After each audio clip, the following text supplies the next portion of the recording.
Maraming pasyente ang unang nakaranas sa benepisyo ng Zero Balance Billing Program sa mga medical centers.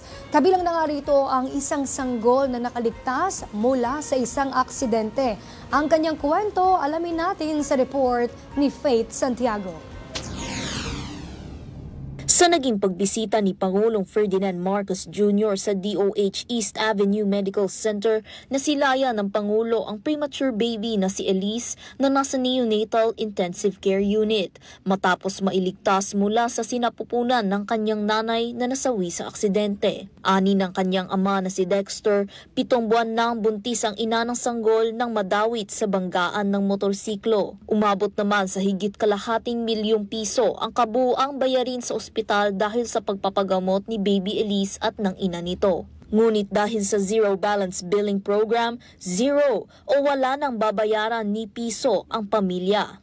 Sa higit 300,000 piso na kabuuang gastos sa nasawing ina, 19,675 pesos ang first case rate na binayaran ng PhilHealth at ang natirang higit 200,000 piso naman ay binayaran ng DOH. Higit 200,000 pesos naman ang bayarin para sa pagpapagamot ni Baby Elise. Dito, 24,000 pesos ang first case rate na inako ng PhilHealth habang ang natitirang na halos 200,000 piso na bayarin sa ospital ay sinalo ng DOH. Kaya sumatotal sa zero o wala nang babayarang bill ang ama na si Dexter. Labis ang pasasalamat ni Dexter dahil hindi na niya kailangan pang alalahanin ang malaking gastos sa ospital.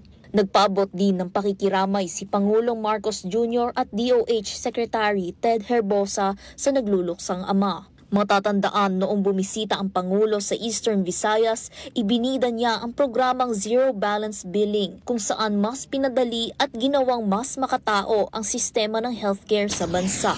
Ang pasyente papasok, magpapatingin. Pagkatapos ng konsultasyon, pupunta siya sa pharmacy. Pwede na siyang bumili. Yung reseta, may credit yun.